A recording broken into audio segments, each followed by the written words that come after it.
దృష్టికి రాలేదు. జైల్లో ఉన్నప్పుడు నేను పత్రికలో చూసిన వాళ్ళు మాత్రమే. ఇది వీళ్ళందరికీ ఎవరైతే సిపిఐ నారాయణ గారు, విష్ణుకుమార్ రాజు గారు, జడా శ్రీవణ కుమార్ గారు, జనసేన రజనీ న్యాయవాది గారు, వీళ్ళందరికీ నా హృదయపూర్వకమైనటువంటి ధన్యవాదాలు. ప్రజాస్వామ్యంలో మీరు మాట్లాడవలసిన పద్ధతిలో మాట్లాడారు. తర్వాత మీరు కావస్తే చంద్రబాబు సపోర్ట్ చేసుకోండి, జనసేనకు సపోర్ట్ చేసుకోండి. మీ విలువలు పెరిగాయని కూడా ఈ సందర్భంగా నేను చెప్పదలుచుకున్నాను. దాంతోపాటు ఏబి వెంకటేశ్వరరావు గారు ఐపీఎస్,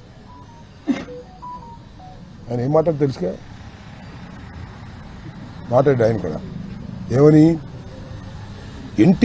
ఎన్టీఆర్ ఆఫీస్ మీద, తెలుగుదేశం ఆఫీస్ మీద దాడి చేసినప్పుడు మీరు యాక్షన్ తీసుకుంటే ఇలాంటి దాడులు జరిగేవి కాదని, అంటే ప్రతీకార చర్యలు చేసుకోవచ్చని చెప్పాడు ఏబి వెంకటేశ్వరరావు గారు. చెప్తాడు ఆయన ఏబి వెంకటేశ్వరరావు గారు అవే చెప్తాడని నాకు తెలుసు. ఆయనకు కూడా ధన్యవాదాలు. ఐపీఎస్ ఆఫీసర్ గారు మీరు చెప్పారే, తెలుగుదేశం ఆఫీస్ మీద దాడి జరిగితే మీరు యాక్షన్ తీసుకోలేదు కాబట్టి ఇలాంటి దాడులు దొరుకుతాయని, అది గుర్తొచ్చింది ఆయనకి. ఆయనకు కూడా ఏబి వెంకటేశ్వర గారు మీకు కూడా ధన్యవాదాలు. సపోర్ట్ చేసిన వారికి ధన్యవాదాలు, సపోర్ట్ చేయని వారికి ధన్యవాదాలు. మీరు సపోర్ట్ చేసినా చేయకపోయినా మీ క్యారెక్టర్ ఎస్టాబ్లిష్ అవుతుంది ఇలాంటి సందర్భంలో. పవన్ కళ్యాణ్ గారు ఒక మాట అంటే దాడులు చేయడం తప్పంటే ఎక్కడికి పెరిగేవాడు నువ్వు? ఏ తెలుగుదేశం వదిలిపెట్టిపోయేవాడు కాదు, నీకు రావాల్సినవి వచ్చేవి కాక ఉండేవి కాదు. ఒక మాట దాడులు చేయడం తప్పు అంటే ఎక్కడికో పెరిగేవాడు నువ్వు. నీ పెరుగుదల నువ్వే ఆపుకుంటున్నావు చంద్రబాబు వల్ల, ఇబ్బంది ఏమీ లేదు. You don't care also.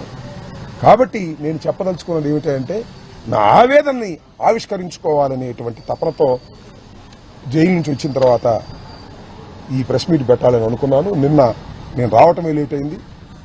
రావడానికి కూడా ఏందండి నాకు అర్థం కాదు. రాజమండ్రి నుంచి బయలుదేరితే అడుగడుగునా పోలీసులు 30 యాక్ట్ ఉందంటారు. నా ఇల్లు బాలుగొట్టినప్పుడు 30 యాక్ట్ లేదు. నా ఇల్లు బాలుగొట్టినప్పుడు 30 యాక్ట్ లేదు. నేను ప్రశాంతంగా కారులో 10 కార్లు పెట్టుకొస్తే 30 యాక్ట్ వచ్చేసింది.